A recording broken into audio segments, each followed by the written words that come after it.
আবারও বাণিজ্য যুদ্ধে মোড় নিচ্ছে চায়না আমেরিকা উত্তেজনা।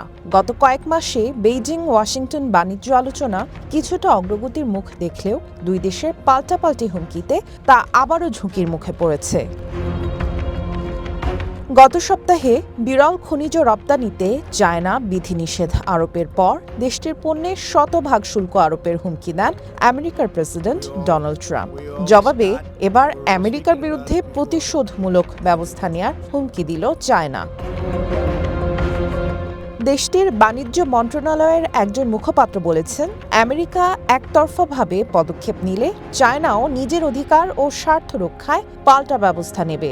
বারবার শুল্ক আরোপের হুমকি দেয়া চায়নার সাথে সমঝোতার সঠিক উপায় নয় বলেও মনে করছে চায়নার বাণিজ্য মন্ত্রণালয়।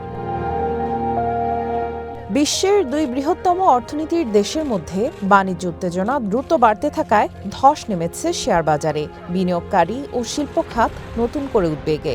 বছরের শুরুর দিকে চায়না ও আমেরিকার মধ্যে প্রতিশোধমূলক শুল্ক যুদ্ধ দেখা যায়। এ সময় চায়না ও আমেরিকার মধ্যে পাল্টাপাল্টি শুল্কের হার প্রায় 120 ও 145% পৌঁছায়। এখন নতুন করে আবার শুল্ক যুদ্ধের আশঙ্কা করা হচ্ছে। দুই দেশের মধ্যে বাণিজ্য আলোচনাও ভেস্তে যাওয়ার শঙ্কা রয়েছে। দক্ষিণ কোরিয়ায় ট্রাম্প ও চায়নার প্রেসিডেন্ট শি জিনপিং এর মধ্যে বৈঠকের কথা থাকলেও বিরল খনিজ ইস্যুতে ট্রাম্প সেই বৈঠকের সম্ভাবনা উড়িয়ে দিয়েছেন। চায়নার বাণিজ্য মন্ত্রণালয় অবশ্য সাম্প্রতিক উত্তেজনার জন্য ওয়াশিংটনকেই দায়ী করছে। বেইজিংয়ের অভিযোগ, গত সেপ্টেম্বরে স্পেনের মাদ্রিদে সবশেষ বাণিজ্য আলোচনার পর ওয়াশিংটন এমন কিছু পদক্ষেপ নিয়েছে যা চায়নার স্বার্থকে গুরুতরভাবে ক্ষতিগ্রস্ত করেছে এবং দ্বিপক্ষীয় বাণিজ্য আলোচনার পরিবেশ নষ্ট করেছে।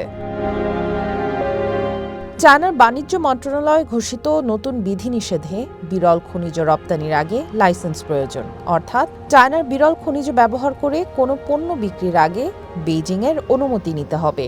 জেট ইঞ্জিন, রাডার সিস্টেম ও বৈদ্যুতিক যানবাহন থেকে শুরু করে ল্যাপটপ এবং ফোনের মতো নিত্য প্রয়োজনীয় ইলেকট্রনিক্স পণ্যে ব্যবহার হয়ে থাকে বিরল খনিজ, যে কারণে চায়নার সাম্প্রতিক বিধিনিষেধে বৈশ্বিক প্রযুক্তি ও শিল্প খাতের উপর চাপ পড়বে বলে আশঙ্কা করা হচ্ছে।